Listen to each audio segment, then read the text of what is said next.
Welcome back. We are with David Hatter from Libertas Technologies. David, reputation management in regards to social networking. What do you mean by that?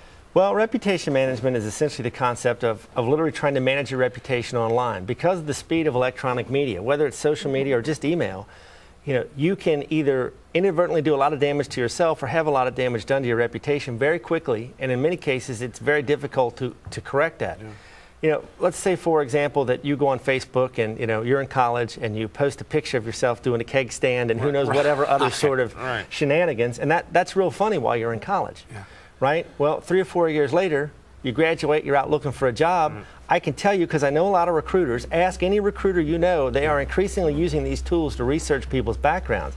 People are losing their job over this sort of stuff or not getting hired. And, if you're the hiring manager and you find someone that's got all kinds of crazy shenanigans out there, I can assure you it's going to make you think twice about hiring them. And there's been plenty of anecdotes about this if you read the national press and the computer press. So tell us go ahead, I'm sorry. Well, I was just going to say, so it's trying to understand what's out there about you and making sure that you are not yourself the root of the problem by posting stuff that's going to be objectionable, offensive, or is somehow going to come back to haunt you. Because the main thing you got to remember is once you hit the send button, whether it's an email or Facebook or whatever, you got to assume it's permanent.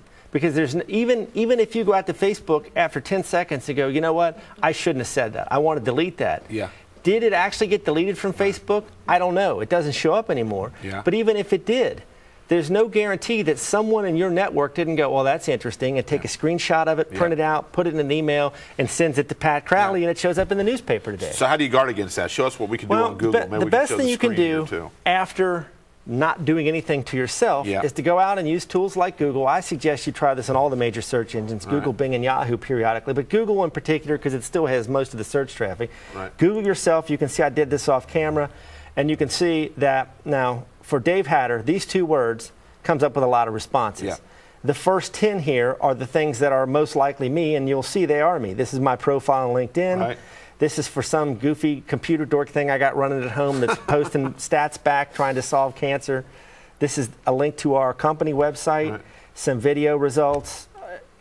These are all me. Now, a question came up off camera from Dan, you may recall.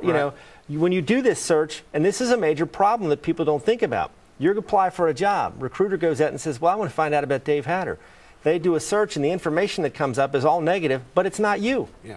You need to understand that information is out there, and I would lead off with that. I would say, hey, look, if you search on me, because I know you're going to do that, all this negative stuff comes up, that's not me. Check it out, you'll see it's not me. But if you don't even know it's out there, you may not be getting jobs because there's negative stuff people think is associated with you that's really not. And the other thing you can do through Google, this is pretty handy. If you create an account, it's free. You can create Google Alerts. With Google Alerts, Google will send you information about whatever you ask for. So once a day, I get these alerts where I search on Libertas Technologies, Dave Hatter, David Hatter, all that sort of stuff. So if negative things somehow start showing up about me out there, I'm aware of it and can try to take some sort of steps to deal with it at that point.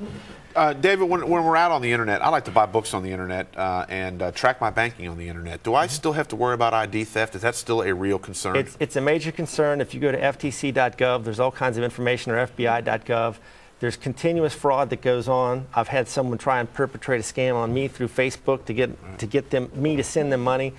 Here's the thing. First off, you got to have a healthy dose of skepticism. Anything that seems too good to be true probably is.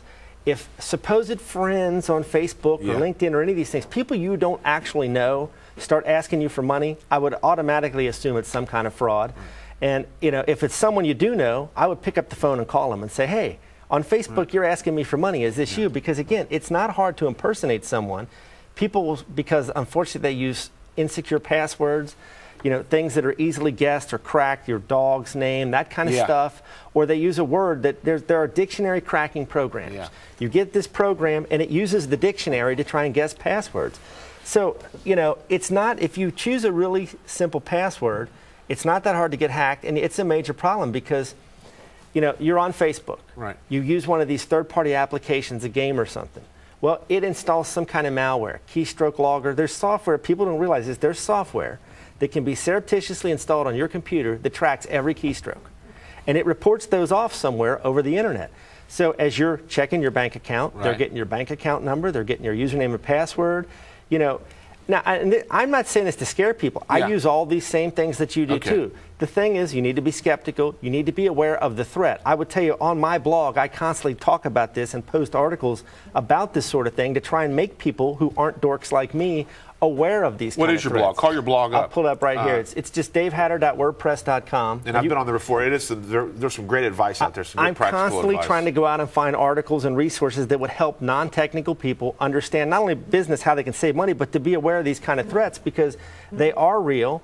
People are getting hurt with these things all the time. But you got to be skeptical, and you got to have some kind of antivirus software. I use AVG free on most of my computers at home, McAfee, Symantec. If you don't have antivirus software, you are literally setting yourself up for disaster because this stuff can get installed. You won't ever know it's there, and there's no way to tell what it's doing. We talked about denial of service attack. All right. Software can come on your computer that you don't know is there and then is being remotely controlled to attack other websites. I want to talk a little about that. We just got a couple minutes to wrap up. We'll be right back with David Hatter from Libertas Technologies.